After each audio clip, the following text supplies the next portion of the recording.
Let's begin getting into this, what I consider to be an amazing application.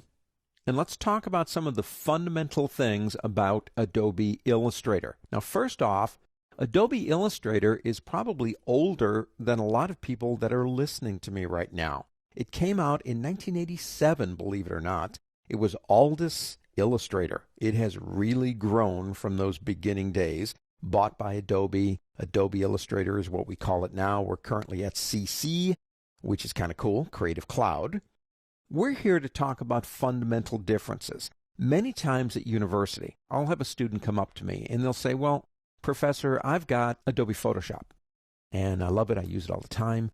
And why do I need Adobe Illustrator? Because you're showing me this cat here.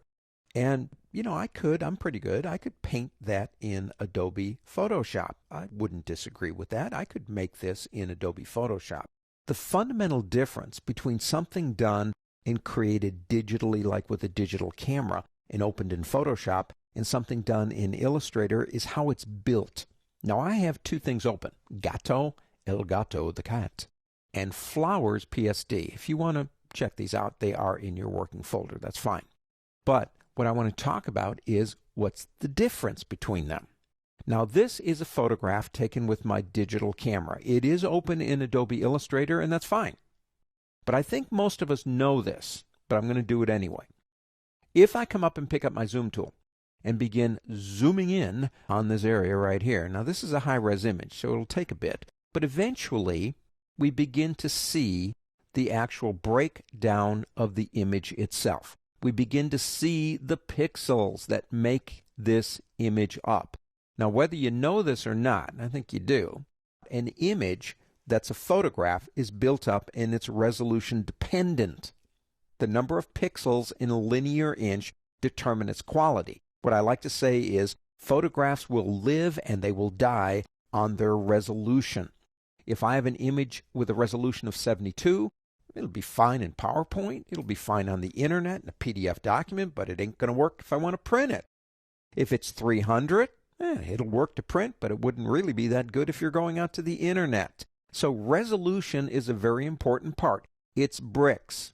Now, eventually, because it looks like a flower again here, eventually when we begin lowering the size of an image down in a program like Illustrator or Photoshop, and it's resolution dependent, our eyes lose the ability to resolve the image.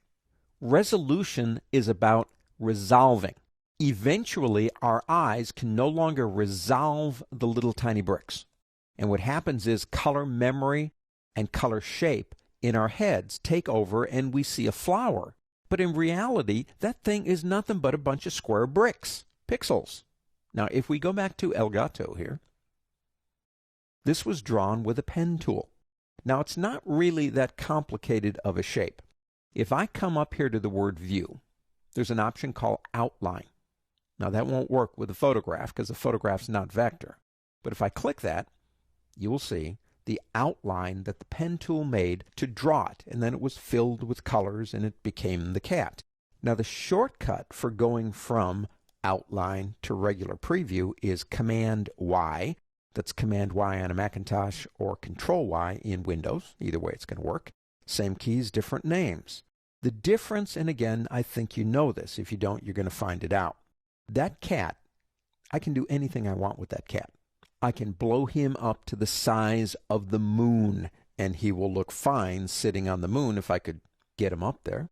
But I don't have that problem with resolution because he's vector. He is resolution independent. So if I come up and pick up my zoom tool again and begin zooming, it doesn't matter how big I make this thing because what happens is this. Images in Adobe Illustrator are created using vector. That's math. Now, to be honest with you, I wouldn't want to do the math myself. That would be really hard. And if you had to do it, very few people would use Adobe Illustrator. The pen tools in that create mathematical shapes. As they change size, the math is redrawing the shape, which makes them resolution independent. Now, here's another thing to consider. If you're working with a photograph, you add twice as many bricks to that wall in a sense. You're increasing the number of pixels. You're going to make that file huge. It's going to be more than double its size. If I decide to make this guy bigger, appreciably it's not going to change the size of the file, because by making the file bigger, I'm just simply changing the math to achieve that goal. Adobe Illustrator is resolution independent. Adobe Photoshop is resolution dependent. So Illustrator, logos, clip art. I do all my logos in Illustrator because I can then take that logo and put it on a business card or put it on a billboard, and it won't make any difference. I use Photoshop for the other stuff. Well, for photographs. And I love both programs, but both live in different worlds.